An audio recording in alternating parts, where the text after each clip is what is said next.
the ionic bond, it is a kind of bond that formed between positive ion and negative ion. So we ask what is a positive ion? We said it's an atom which loses electron during chemical reaction.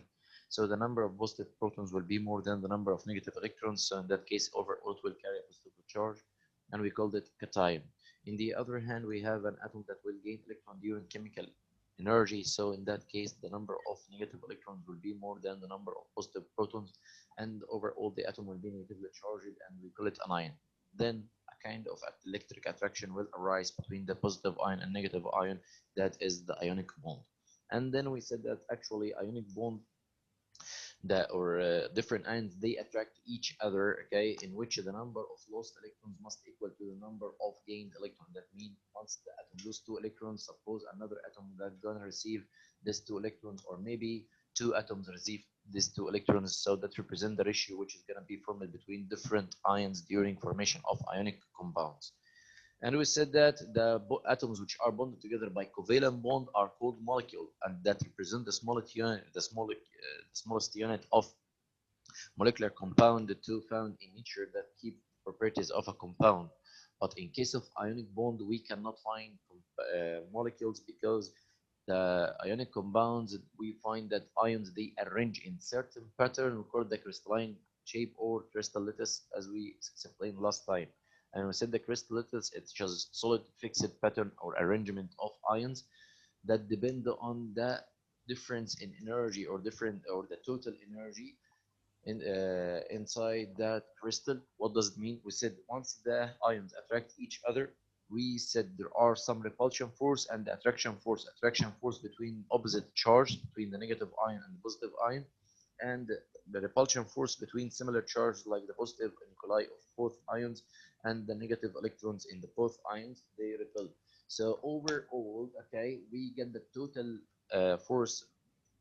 That means we just subtract the repulsion force from the attraction force, which make the ions arrange, or they are set apart from each other at certain distance, depending on the kind of atoms which are involved in this compound.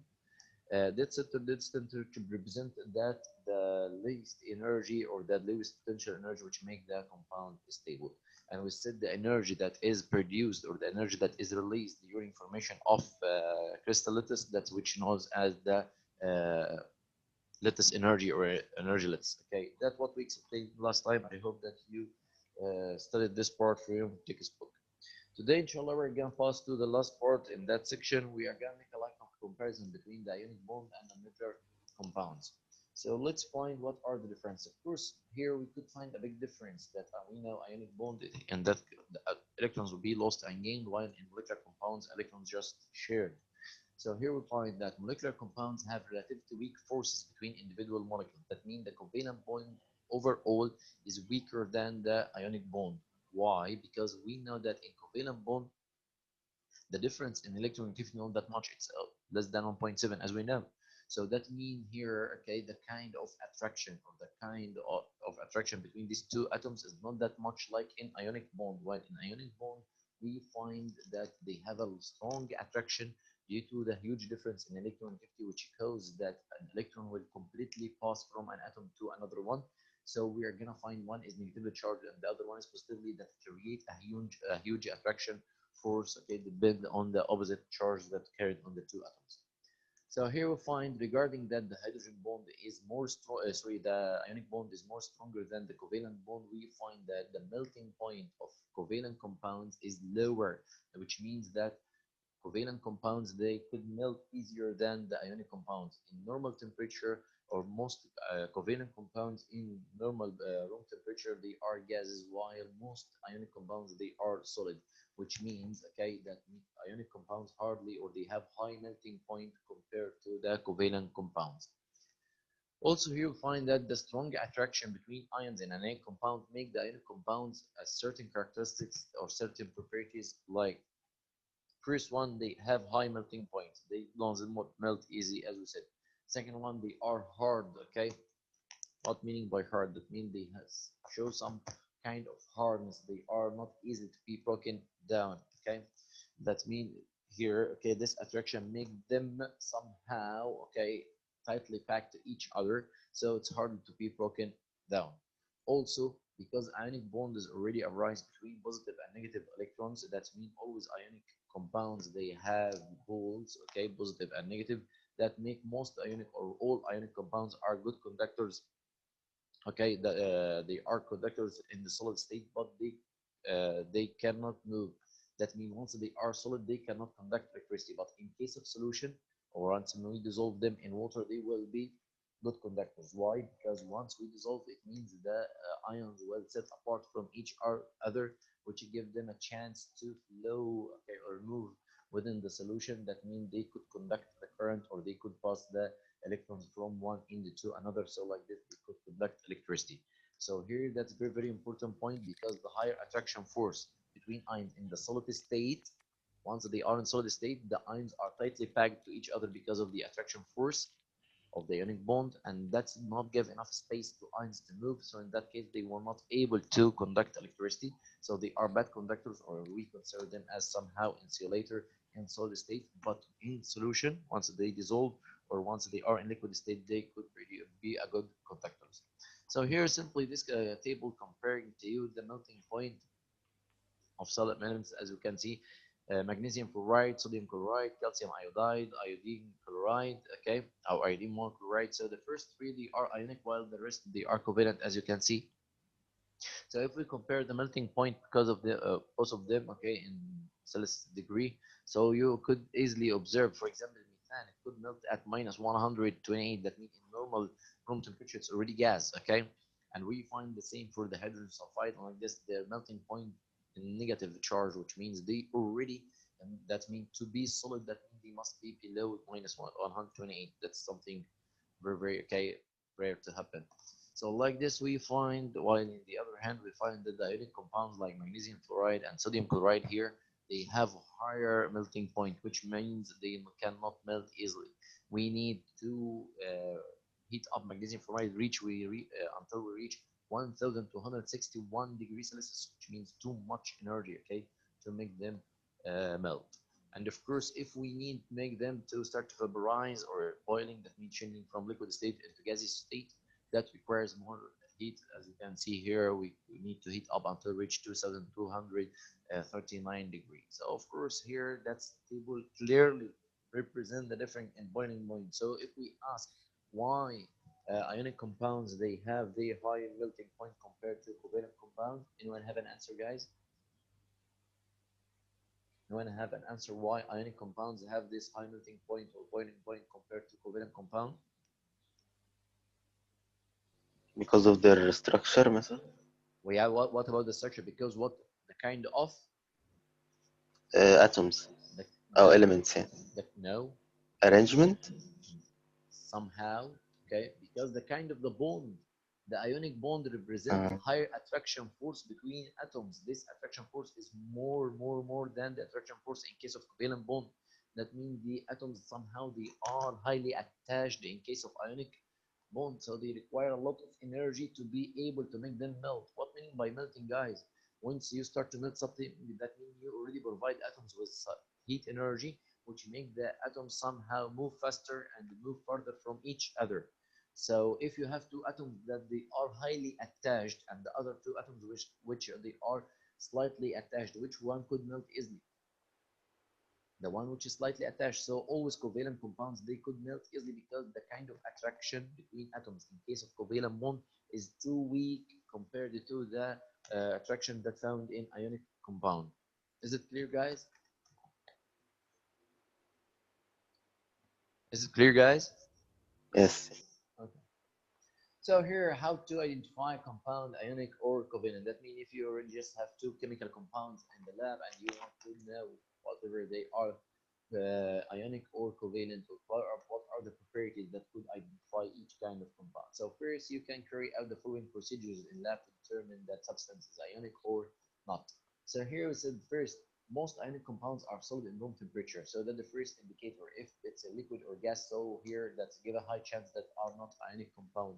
Okay, but there are some ionic compounds that may found in liquid state, but here, okay, the majority are not. So like this, if the substance in room temperature is not solid, so approximately it's not ionic compound, or in high percentage it will be a covalent compound.